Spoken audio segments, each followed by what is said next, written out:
Amigas y amigos, señoras y señores, en primer lugar, muchas gracias en nombre de la Fundación Pablo Iglesias por acudir a este acto que hemos convocado para la presentación del libro de Manuel Escudero, Nueva Socialdemocracia. Con muchísima brevedad les diré, para el que no lo sepa, que seguramente que lo saben todos, que la Fundación Pablo Iglesias es una fundación centenaria que se creó con motivo del fallecimiento de quien fuera el fundador del Partido Socialista Obrero Español y la Unión General de Trabajadores, Pablo Iglesias, y que durante muchos años ha sido y es, desde la democracia, de manera, digamos que muy significada, la institución que custodia el legado histórico del movimiento obrero socialista. Tenemos un archivo histórico en el que se recogen verdaderos tesoros de lo que ha supuesto la historia del PSOE, de la UGT, pero en general del movimiento obrero. Tenemos también algunas incorporaciones de movimientos anarquistas. En definitiva, un tesoro que tenemos la obligación de custodiar y de cuidar. Pero además de eso, la Fundación Pablo Iglesias edita libros, crea publicaciones vinculadas también a esa historia. No es solo la custodia, sino también la divulgación y la investigación. En nuestro archivo histórico provincial, que está en Alcalá, en nuestro archivo histórico, que está en Alcalá de Henares, acuden muchos investigadores para luego generar tesis y también libros, muchos de ellos que son publicados luego por la propia Fundación. Pero no solo es esa la función de la Fundación Pablo Iglesias. En el último congreso del PSOE, el 40 Congreso, que se celebró hace muy poco en Valencia, las resoluciones reafirmaban nuestra labor, efectivamente, como custodio del legado histórico del movimiento obrero socialista, como divulgadores y como promotores de su estudio científico, pero también subrayaba un aspecto que de alguna manera es el que hoy nos convoca aquí. La Fundación Pablo Iglesias tiene el encargo no solo de cuidar y de hablar del pasado, sino también de hacer propuestas para el futuro. Y de ahí que tengamos una línea muy desarrollada, que hemos potenciado mucho en los últimos tiempos, de publicación de aquellos textos que de una o de otra manera reflejen desde la perspectiva socialista lo que suponen los problemas que tenemos que afrontar, en el presente y los que se nos avecinan para el futuro. Y en ese marco hemos editado este libro de Manuel Escudero, que se llama La Nueva Socialdemocracia. Será el autor el que les cuente los contenidos y las propuestas que ahí se recogen, y a mí lo que me queda es decirles, para el que no lo sepa, porque yo creo que muchos de nosotros hemos seguido muy de cerca su obra y su trabajo desde diferentes puntos de vista, decirles que Manuel nació en San Sebastián, desde su juventud ha participado de forma activa en pro de la democracia, primero como militante antifranquista y más tarde comprometido con la militancia política socialista. Es licenciado en Ciencias Empresariales por Deusto, es máster y doctorado en Economía, ambos por la London School. Desde julio de 2018 es embajador de España ante la OCDE y por ello reside en París, de donde acaba de llegar, después de un largo periplo. En diciembre de este mismo año fue designado presidente de la Junta de Gobierno del Centro de Desarrollo de la OCDE, que fue fundado en 1961 por John Fitzgerald Kennedy. Ha sido secretario de Economía y Empleo de la Comisión Ejecutiva Federal del PSOE, elegido en el 39 Congreso. En 2007 fundó los Principios para la Educación Responsable en Gestión, Principios de la Responsabilidad, iniciativa internacional de Naciones Unidas en la que participan más de 800 escuelas de negocios y de administración de empresas en 85 países. Ha trabajado como director de redes en Naciones Unidas, del Global Compact, y fue uno de los promotores de la Red Española del Pacto Mundial. Manuel ha combinado la actividad profesional y académica con la actividad política. Manu fue diputado del PSOE por Madrid en el Congreso y fue en 2007 co-redactor del proyecto político con el que Pedro Sánchez se presentó al proceso de primarias. En el campo del pensamiento ha escrito 5 libros, ha participado en más de 10 volúmenes colectivos y ha publicado más de 100 artículos de opinión. Ha participado como conferenciante principal en más de 100 conferencias en 25 países. Sus últimos libros publicados fueron En busca del buen gobierno y Pleno empleo. Y ahora este libro, Nueva Socialdemocracia, que pueden ustedes adquirir en el stand de la Fundación Pablo Iglesias, caseta número 15. Con ustedes, Manu Cruz. Manu con nosotros.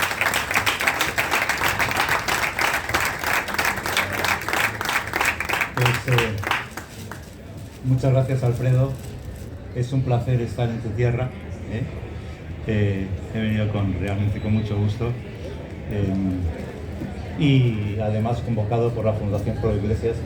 Coincido contigo en que la Fundación Pablo Iglesias es hoy un espacio de debate, de reflexión y de profundización en la estrategia socialista. Y este libro, este pequeño libro, pues se enclava dentro de esa vocación de la Fundación Pablo Iglesias, en el sentido de que es un libro para el rearme ideológico de los socialistas. Por cierto, antes de nada, quiero agradecer a Lola Álvarez Dardet la portada maravillosa de esta publicación, en la cual se ve a una maestra sembrando letras. Creo que el simbolismo es estupendo, porque eso es exactamente lo que los socialistas hemos hecho toda la vida. Los socialistas hemos luchado contra las injusticias de la clase, con respecto a la clase trabajadora y con respecto a las clases medias, pero sobre todo y por encima de todo, los socialistas hemos estado siempre atentos a realmente promover la educación. Por lo tanto, este cuadro yo creo que simboliza exactamente lo que somos. Muchas gracias, Lola. Por favor, un aplauso para Lola.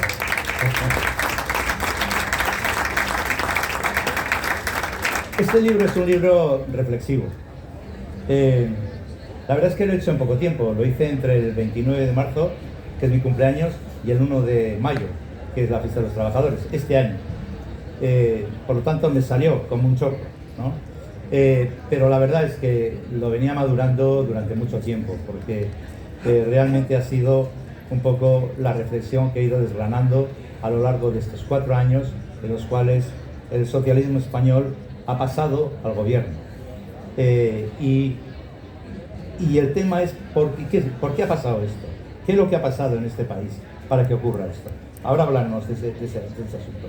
La verdad es que este libro está escrito sin ánimo de agradar a nadie, salvo a mí mismo, porque en este libro he dicho con toda claridad una parte importante de lo que yo pienso, una parte importante de lo que realmente pienso. Yo, si lo van a leer, les recomendaría que lo hagan con un bolígrafo para apuntar ideas. Este libro no es un libro en plan mamotreto, académico, gordísimo, no, son esbozos de elementos fundamentales que hacen realmente, que encuadran realmente lo que es en este momento el socialismo español. Y intenta reflejar en ese sentido, yo diría que algunos elementos teóricos que hasta ahora no han sido muy explorados y de análisis del nuevo proyecto socialdemócrata, porque sí, en España hoy tenemos un nuevo proyecto socialdemócrata y es un proyecto socialdemócrata del cual hay que esperar que muchos otros países, muchos otros compañeros en muchos otros países realmente tengamos la posibilidad de trabajar con ellos, de dialogar con ellos para que entiendan en qué sentido hemos renovado realmente la socialdemocracia. Yo diría que el proyecto del socialismo español se ha remozado genuinamente 2 veces desde la transición. La primera fue evidentemente con Felipe González en 1982. se produjo en ese momento una gran transformación de España. Pues hay que pensar en que en ese momento se construyó el estado de bienestar en nuestro país, la educación, la sanidad universal. Hay que pensar que también esto se combinó con la modernización de la estructura productiva española. Hay que pensar que también entramos en aquel momento en Europa y eso dio un recorrido largo al proyecto socialista en España. Pero la verdad es que este proyecto, bueno, se fue cumpliendo poco a poco y en esa medida fue perdiendo tracción. La verdad es que, luego me extenderé un poquito en esto, pero hubo una especie de bache, yo no diría ni siquiera en España, diría a nivel internacional con la socialdemocracia, que en ese momento, y estoy hablando de finales del siglo XX, principios del siglo XXI, esto se convirtió en una especie de gestor de lo existente. Yo le llamo a eso el socialismo cool, un poco frívolo, de gente como Tony Blair o como Schroeder. Y permita que muy rápidamente se explique qué quiero decir con esto.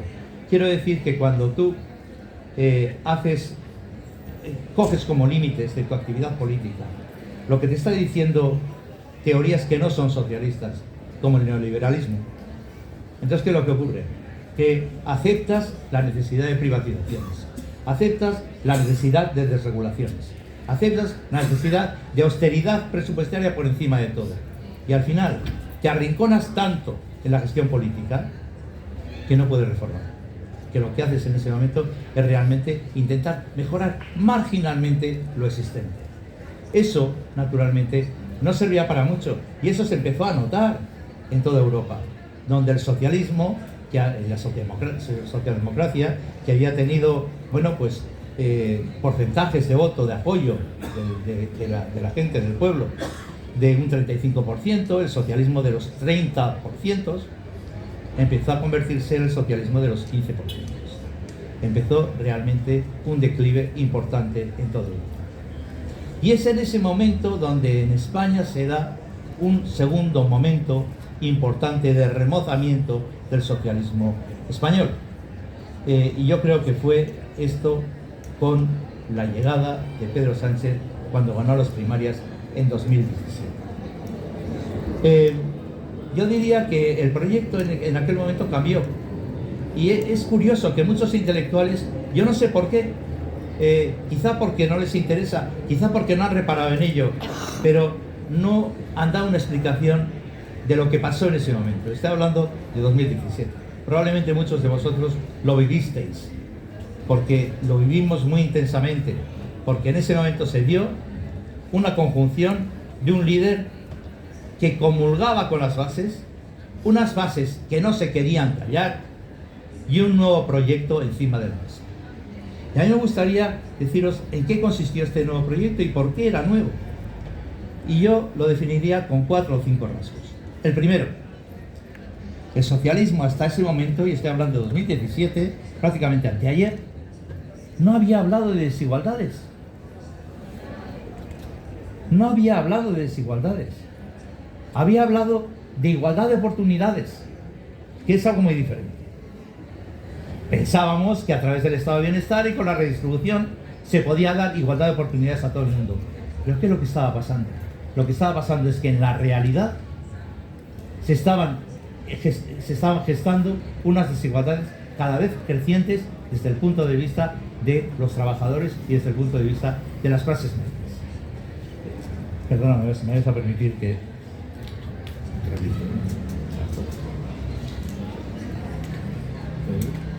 No puedo abrir. Se me ha...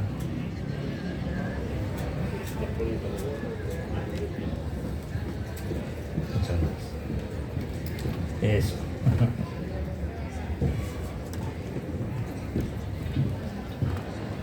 Me acuerdo que en ese momento, creo que fue en 2014, yo fui a Ferraz a visitar a los nuevos compañeros de la Ejecutiva. Y un miembro de la Ejecutiva, cuyo nombre no diré, me miró a los ojos porque sabía cómo venía yo y lo que estaba pensando y me dijo: Manu, de pobreza sí, de desigualdades no. De desigualdades no vamos a hablar. porque eso es como algo demasiado ambicioso, es algo que realmente en este momento no podemos afrontar. Esto es lo que a mí se me dijo en ese momento. Y sin embargo, todos sabemos, yo desde luego lo sé porque lo he estado investigando, que prácticamente desde finales del siglo XX, la polarización entre una minoría de trabajadores y de clases medias que cada vez está mejor y una mayoría cuya renta se ha estancado, es la realidad que hemos tenido, no solo en España, sino en todos los países desarrollados. Esto está absolutamente ilustrado.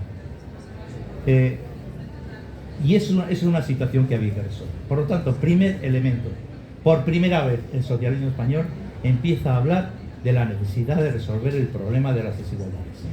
Desigualdades desde el punto de vista de la renta, porque está dando en nuestra sociedad, como os decía, una polarización entre unos pocos que ganan mucho, y esto es así. No estoy hablando solo de los sueldos astronómicos de los grandes ejecutivos, estoy hablando de una parte de las clases profesionales entroncadas mucho con los nuevos sectores de futuro, ¿no?, que están realmente ganando muy bien, ganando sueldos de 200.000 euros al mes, al año, etcétera, etcétera. Pero ¿qué ocurre con el resto, con la inmensa mayoría? La inmensa mayoría se ha estancado, hasta el punto que, mirar a vuestros hijos, tenemos nosotros la esperanza de que nuestros hijos tengan el nivel de vida que nosotros hemos tenido. Muchas veces no es así. Sabemos que esto no es así. Sabemos que las clases medias, no solo las clases trabajadoras, se han estancado. Y estoy hablando desde el punto de vista de las desigualdades de renta, pero podríamos hablar de las desigualdades de riqueza, que se está produciendo una polarización aún mayor desde el punto de vista de la riqueza. Por lo tanto, primer elemento fundamental, luchar contra las desigualdades. Segundo elemento, nos dimos cuenta en aquel momento que por mucho que construyamos el estado de bienestar, esas desigualdades se producen, pero no porque el estado de bienestar funcione mal, sino porque antes de la redistribución, porque en los lugares de producción se está empezando a generar esas injusticias, esas grandes injusticias. Entonces, realmente se trata no solo de consolidar el estado de bienestar, que esto ha sido una seña de identidad nuestra, sino mirar a la predistribución, mirar a los lugares de producción, mirar a la vida real de la gente para ver cómo se están produciendo estas disparidades y estas desigualdades. Este es el segundo elemento. Tercer elemento, hasta entonces no habíamos empezado a hablar, y esto lo pusimos como principios del socialismo, de feminismo, como hablamos ahora, y de ecologismo, como hablamos ahora. El socialismo en España se ha teñido de verde, somos socialistas ecologistas y somos socialistas feministas. Pensamos que realmente ha llegado el momento en el cual la lucha por la igualdad desde el punto de vista de la situación de la mujer tiene que realmente ocurrir, y hay que desterrar finalmente la cultura patriarcal, que es una cultura que objetiviza y esclaviza en el sentido figurado, pero realmente hace que las mujeres sean un ser en alguna medida inferior en nuestra sociedad. Y en este sentido me vais a permitir que en el libro, que os mencione que en el libro yo hablo no solo del feminismo de la igualdad, porque hasta ahora hemos luchado mucho por la igualdad. Los socialistas realmente en este sentido, yo me acuerdo desde hace bastante tiempo, desde hace 20 años por lo menos, que la cuestión de la paridad en las elecciones, ¿no?, en la elección de cargos, etcétera, ha sido algo que ha sido fundamental para nosotros. Hemos sido los campeones de la igualdad desde el punto de vista de la mujer. Pero también tenemos que empezar a pensar que aparte de la igualdad tenemos que hacer en nuestro país que la diferencia que tiene la mujer desde el punto de vista de su sexo, desde el punto de vista de su función reproductiva, sea respetada exactamente igual como se respeta a los hombres. Porque el problema que tenemos en este momento con la violencia doméstica, por ejemplo, con la violencia contra la mujer, es que sencillamente a la mujer no se le respeta como igual ser humano. Entonces, yo creo que en el futuro tenemos que avanzar no solo en el feminismo de la igualdad, sino también en el feminismo del respeto a la diferencia de la mujer con respecto al hombre, que sin embargo merecen las mismas oportunidades, merecen la misma categoría como seres humanos. Este es el tercer elemento importante que yo quisiera destacar. Y paso al último elemento que yo creo que es un elemento también importantísimo de la diferencia que ha habido entre lo que era el socialismo anterior y lo que es este nuevo proyecto de socialdemocracia. Y es que antes, como antes os decía que hubo un momento en el cual la socialdemocracia empezó realmente a gestionar lo existente y se olvidó de lo que es fundamental para los socialistas, que es la reforma, ser reformadores. Nosotros estamos aquí para reformar las cosas. No es cierto que los socialistas tengamos que ser solo buenos gestores. Claro que tenemos que ser buenos gestores, no faltaba más. Pero por encima de ser buenos gestores, tenemos que ser, ante todo y sobre todo, reformadores. ¿Qué significa esto? Esto significa que nosotros estamos aquí para cambiar las cosas desde el punto de vista de la justicia social. Y eso significa la reforma, el reformismo, ¿no? Es la quinta esencia de ser socialista. Y el reformismo tiene dos caras. Por una parte, el reformismo significa gradualismo. Significa que los socialistas entendemos cuando hay una correlación de fuerzas favorable para hacer un cambio. Y si no existe esa correlación de fuerzas, trabajaremos para que se dé. En este sentido no somos voluntaristas, no decimos lo que hay que hacer y nos quedamos tan anchos, pueda o no se pueda hacer. Eso no es ser socialista, eso es ser voluntarista, eso es ser izquierdista, si queréis. Desde luego, los socialistas no somos así. Somos gradualistas porque vamos trabajando la correlación de fuerzas para que esos cambios se puedan dar. Y el otro elemento importante del reformismo es que nosotros lo hacemos con la democracia. Nosotros cambiamos las cosas con la mayoría. No la cambiamos por decretos de las minorías, la cambiamos con la gente. Y en ese sentido, nuestra adhesión a la democracia es un elemento fundamental. Bueno, pues yo creo que este afán de reforma es el cuarto elemento que realmente ha distinguido el nuevo proyecto de la socialdemocracia. Bueno, me estaréis diciendo, pues estaréis pensando, ¿esto es así? Esto es así. Esto es lo que ha ocurrido en España. Esto es lo que ha ocurrido en España. Algunas veces pienso que tenemos encima, en este momento, tal presión, yo diría abrumadora, de los medios de comunicación, que algunas veces incluso nosotros dudamos de lo que estamos haciendo. Yo realmente no dudo. Yo creo que en España se ha roto, o sea, un declive electoral, que por cierto, ese reposicionamiento en la izquierda del Partido Socialista, porque ha sido un reposicionamiento en la izquierda, ha significado inmediatamente que hemos remontado desde el punto de vista electoral. Esto es lo que ha pasado. Y por eso digo que es que me extraña que haya tanto intelectual que no ha analizado lo que ha pasado en España. Porque el resultado empírico ha sido que el socialismo español ha remontado las encuestas, hemos podido hacer una moción de censura, hemos gobernado, hemos ido a unas elecciones y hemos vuelto a gobernar en coalición. El socialismo español ha pasado de ser un socialismo del 15%, que era lo que pasaba en el resto de Europa, pero también en España en el año 2014, en el año 2015, a ser un socialismo que gobierna este país. Entonces, bien, uno podría decir, bueno, pues la cosa no va mal, la cosa no va mal.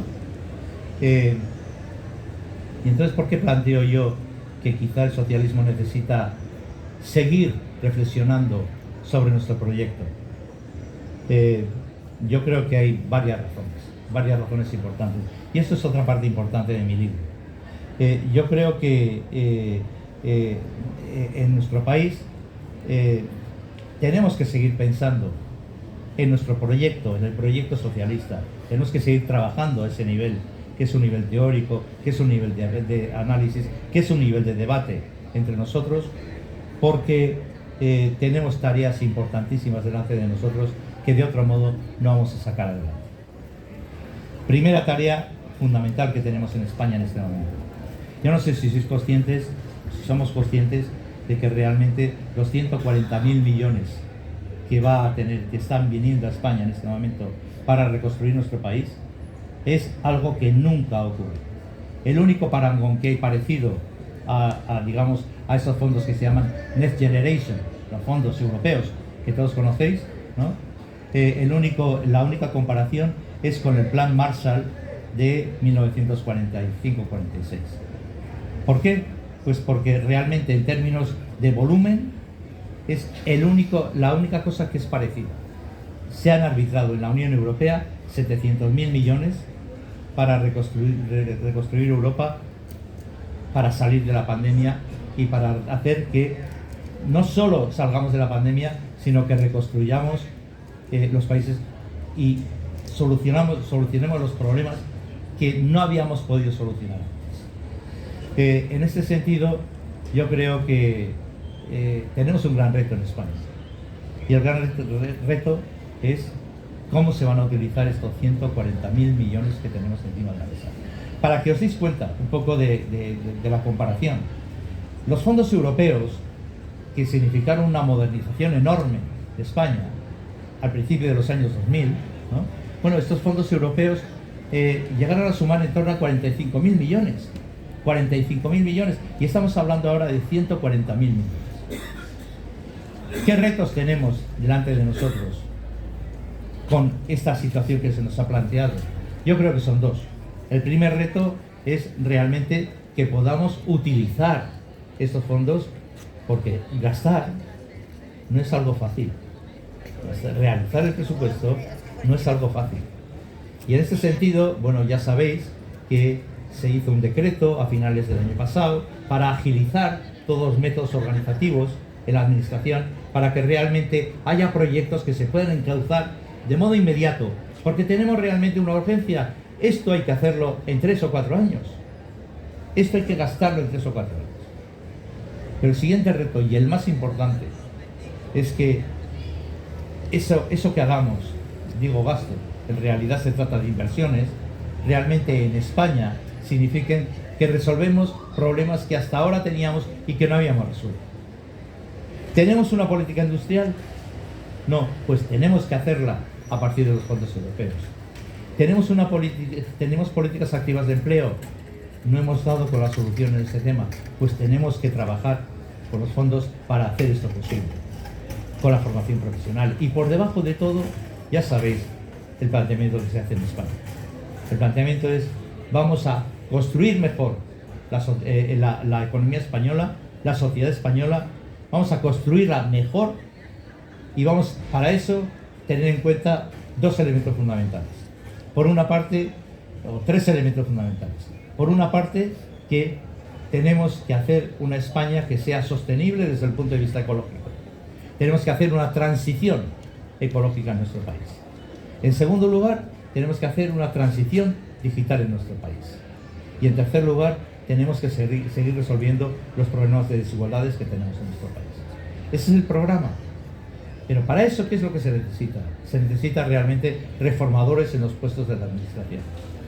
Y fijaros lo que os voy a decir. Para tener reformadores en puestos en la administración, para que realmente los programas que sean programas de reforma, no se necesita solo buenos técnicos, se necesita sobre todo y ante todo buenos socialistas. Se necesita gente que este tipo de conversación de por qué somos socialistas la esté realizando todo el rato.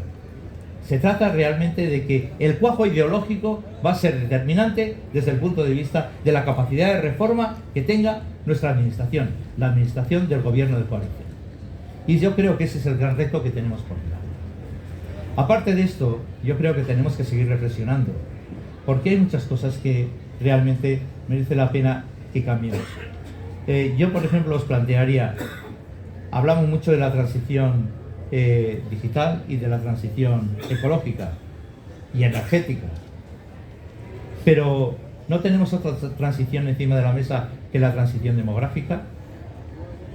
Porque esto está cambiando demográficamente a tope. La esperanza de vida está creciendo. Realmente en este momento la vida útil de la gente no es solo hasta los 65 años, y con esto no quiero meterme en jardines con respecto a la seguridad social, pero lo que estoy diciendo es que la gente, o sea, en general, con el aumento de la esperanza de vida, tiene una vida útil y en la cual quiere realmente también trabajar y ser útil para la comunidad más allá de los 65 años. El problema del envejecimiento significa que vivimos y vamos a vivir en una sociedad cronificada. No hemos vencido la muerte, pero sí hemos vencido la enfermedad. Y eso significa que una inmensa mayoría de gente a partir de sus 60 años tendrá sus dolencias crónicas. Bueno, ¿cómo tratamos la cronificación en nuestra sociedad? ¿Qué significa esto desde el punto de vista del presupuesto de sanidad? Bueno, son preguntas realmente muy importantes hacernos. Y estamos hablando de esta transición demográfica. Transición demográfica significa que España también está cometiendo un suicidio a largo plazo, porque nuestra tasa de natalidad va decreciendo. Vamos a necesitar, que lo sepamos todos, en torno a 300.000 o 400.000 inmigrantes todos los años, desde ahora hasta el año 2050, para mantener el número de activos que necesitamos para pagar la seguridad social. La inmigración en España es una oportunidad, no es un problema, es una oportunidad. Pero esta oportunidad también la tenemos que tratar probablemente mejor de como lo hemos tratado hasta ahora. ¿Tenemos conciencia de si la segunda generación de inmigrantes en España se ha integrado o no se ha integrado? ¿Tenemos conciencia de si realmente son parte de la comunidad española? Yo creo que hay cuestiones que tenemos que interrogarnos en ese sentido. Y esto me lleva a otro problema demográfico, que es parte de la transición demográfica. En el sitio donde más va a crecer la humanidad en los próximos 30 años es en África. Frontera y puerta, nosotros somos frontera y puerta de África con Europa.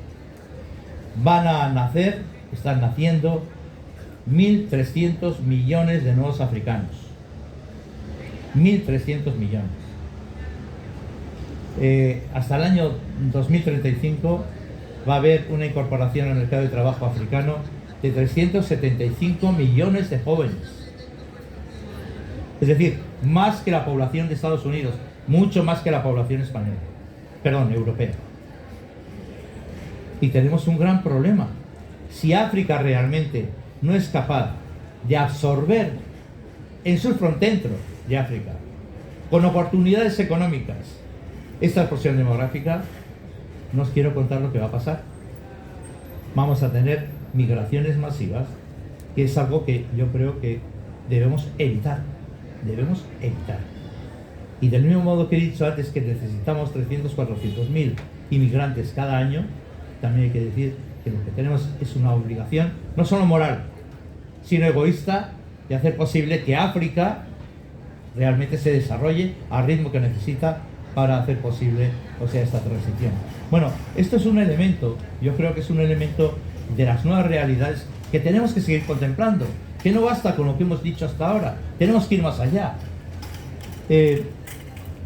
Por lo tanto, yo concluiría diciendo que hay otros muchos temas que se tratan en este librito, porque son como, digamos, bocetos impresionistas de estas realidades que estoy mencionando ahora, ¿no? Pero, por ejemplo, yo creo que la globalización, ¿no?, que tanto nos ha parecido tan importante, pues la globalización, señores, lo siento, pero da perdedores y ganadores. Y por lo tanto necesitamos gobernar la globalización de un modo que no se ha hecho hasta ahora.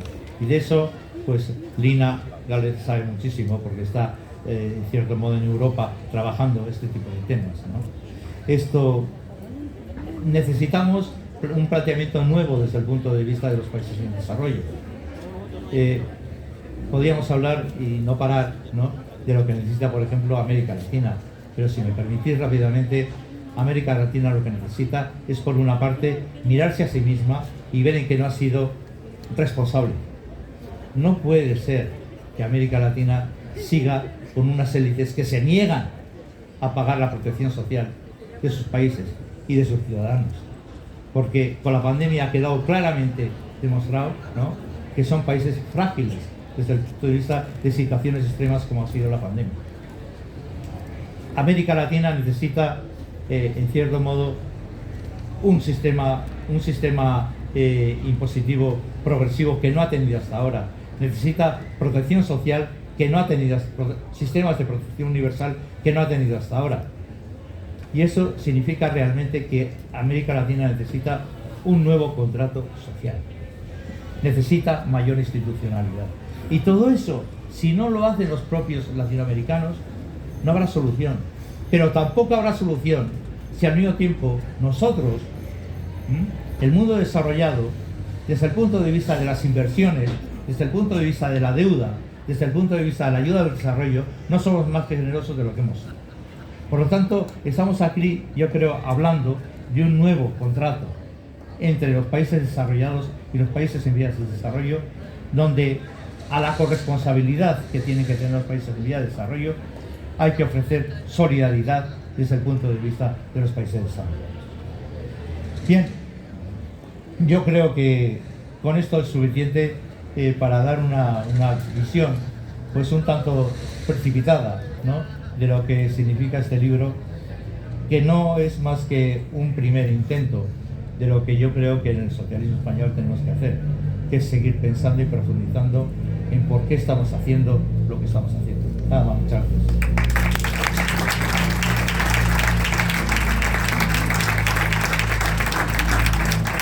gracias. Muchas gracias Manu, por tu exposición, por tu libro y por estar aquí con nosotros. La Feria del Libro de Sevilla acoge por primera vez a la Fundación Pablo Iglesias. La Fundación Pablo Iglesias ha estado presente durante muchísimos años, viene estando presente en la Feria del Libro de Madrid, pero nunca ha salido de Madrid para ir a una feria del libro, y esta es la primera vez que esto ocurre. Y la verdad es que estamos muy contentos de tener ese stand número 15 en la Feria del Libro de Sevilla, que está a vuestra disposición. Mañana, por ejemplo, vamos a hacer un acto en esta misma carpa para presentar una serie de libros de la Fundación Legado Miguel Hernández, de la Diputación de Jaén, de la Asociación de Memoria Histórica Manuel Barrios, y también de lo tenéis ahí, la Fundación para el Desarrollo de los Pueblos. Para el Desarrollo de los Pueblos de Andalucía, FUDEPA, que vamos a presentarlos mañana, y el sábado tenemos la presentación de un libro, el libro Mexic, que es un libro novelado.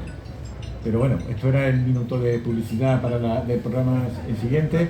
Me gustaría, agradeciendo la presencia de Eva Patricia, la diputada, y de todos vosotros, que cerrara este acto Lina Gálvez, la europarlamentaria, que se va a sentar aquí con el micrófono que acabamos de darte para comentar como habíamos quedado.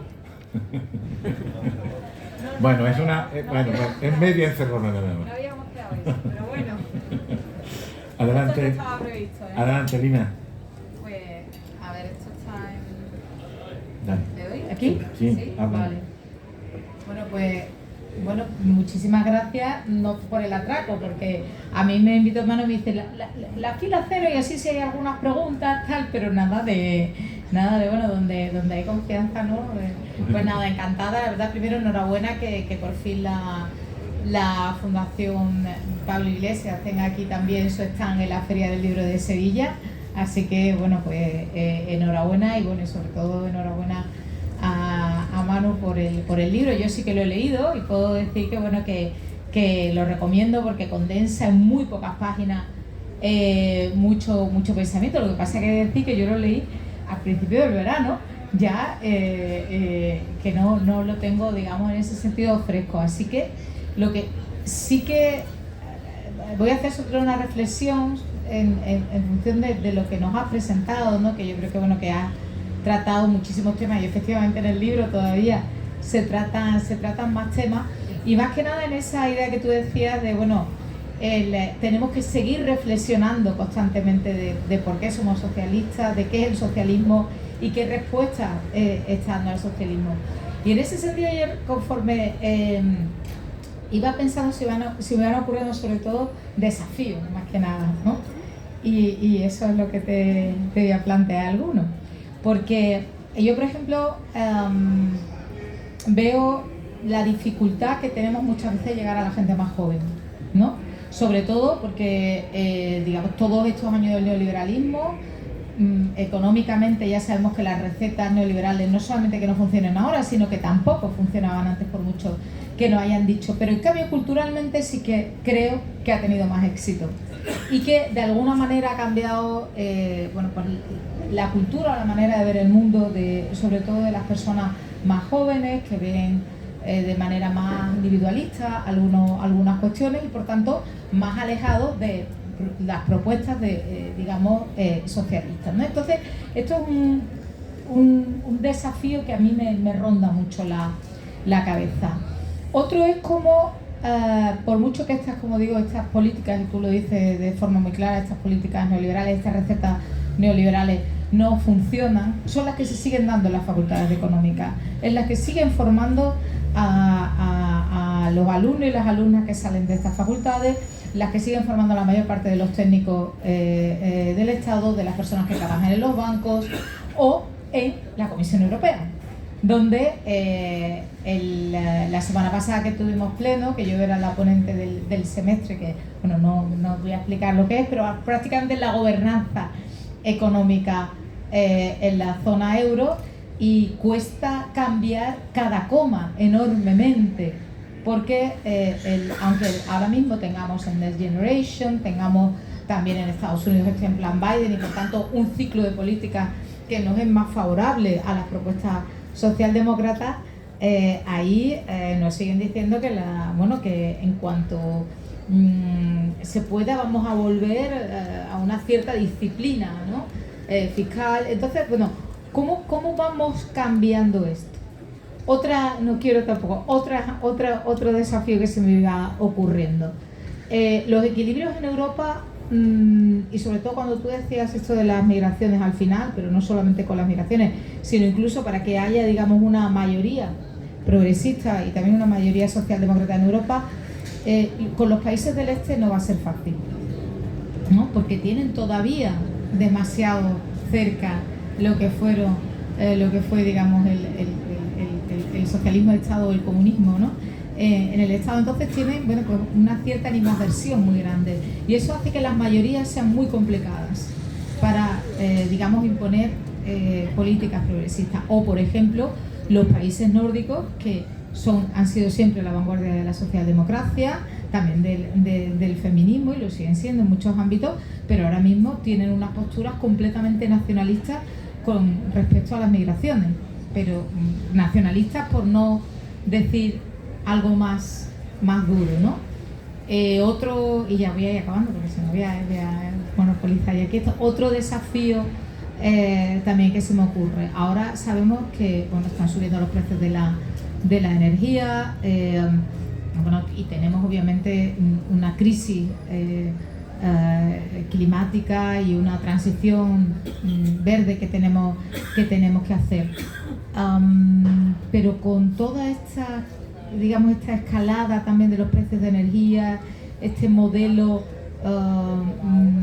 de funcionamiento del mercado que queremos cambiar pero que no es fácil, no nos está resultando fácil cambiar, ¿hasta qué punto podemos estar generando un rechazo en las personas o en los propios cambios individuales que también tenemos que hacer para poder realmente aceptar y afrontar esos cambios de cambio climático? Bueno, tenía también cosas de geopolítica, de tal, pero ya me voy a callar, porque es que si no, aquí ya, además yo soy la primera que tengo que ir a cuidar, que tengo prácticamente aterrizado y tengo que ir a cuidar de mi hija un ratito. Bueno, que muchísimas gracias, no solamente por estar aquí en Sevilla, que bueno, como sevillanos pues nos da mucha alegría, pero sobre todo, bueno, pues por haber escrito este libro. Así que bien, enhorabuena. Pues, no, por Dios. Comentario final, vamos. Comentario final por tu parte. Bueno, pues el comentario final yo diría que efectivamente, Lina. Mira, has hablado de desafíos y me encanta que lo hayas hecho. Porque este tipo de conversación que estamos teniendo aquí parece que puede ser una cosa abstracta. Esto es la materia básica de la creación de políticas. Y si tenemos ese tipo de conversación en el Partido Socialista Obrero Español, iremos bien, desde el punto de vista no de la discusión, desde el punto de vista de las propias políticas. La gran tesis que yo intento defender es la necesidad de un rearme ideológico, porque si no, nos vamos a achatar desde el punto de vista de las políticas que hagamos y no transformaremos lo que se necesita. Y tener en cuenta que transformar en este momento es absolutamente necesario. Vivimos 3 transiciones al mismo tiempo: la demográfica, la energética y la digital. Son 3 transiciones. No sabemos a qué sociedad estamos abocados. Por tanto, tenemos que reflexionar todo el momento. Juventud, decías. Yo es que creo que la juventud es la gran perdedora en esta situación. Pero si las clases medias se han estancado, la juventud es la que ni siquiera les llega a las migajas. Y yo creo que es solo en ese contexto en el cual realmente podemos empezar a hablar en serio del tema de la juventud. Y ahí nos saldrían montones de cuestiones, pero la dejamos para otro momento. Pero ese es el encuadre. La educación neoliberal, mira, yo estoy en la OCDE, tú estás en Europa, yo veo que en la OCDE estamos abriendo, no España solo, todos los países básicamente. Nos estamos alejando del neoliberalismo y de estas idioteces de las desregulaciones y las privatizaciones y la disciplina fiscal a masa martillo, y estamos empezando a pensar que el crecimiento económico, si no va acompañado de la lucha contra las desigualdades y la lucha contra el cambio climático, no tiene sentido. Eso no lo digo yo, lo digo mi compañero embajador de Holanda, por ejemplo, que no tiene nada socialdemócrata. Es decir, está empezando a abrir un nuevo discurso. Yo creo que es muchísimo más favorable a lo que los socialdemócratas pensamos. Y esa batalla no está ganada, pero yo quiero en ese sentido ser optimista, porque algo realmente está pasando en esa dirección. Yo realmente, con respecto a los equilibrios en Europa, yo te diré, estamos muy contentos porque parece que hay una nueva ola socialdemócrata en Europa, pero yo hasta que no vea que nuestros compañeros alemanes, nuestros compañeros suecos, noruegos o daneses hacen la reflexión que hemos hecho nosotros sobre lo que significa el reformismo, no las tendré todas conmigo. Y lo digo claramente, y en ese sentido creo que necesitamos mucho diálogo con ellos. Y finalmente, con respecto a lo del tema de la energía, mira, las transiciones no son smooth, no son suaves, son rocosas, son montañosas y tienen tensiones. Y para hacer una tortilla hay que romper huevos. Y si necesitamos hacer una transición energética, es posible que haya resistencias por parte de los intereses de toda la vida. Y tendremos que enfrentarnos a esos intereses y decirles: señores, alíñense por favor con el bien común. Porque si no lo hacen, nosotros les vamos a presionar políticamente. No nosotros, sino la democracia española. Entonces, yo creo que este modo de enfocar la cosa, de que las transiciones van a significar tensiones y que en consecuencia conseguiremos las cosas, las reformas, no de un modo sencillo, sino de un modo complicado, y que en ese sentido necesitamos la tensión reformista de miles y miles y miles de socialistas en España, pues yo creo que es fundamental. Pero seguiremos hablando de todas estas cosas. Muchísimas gracias.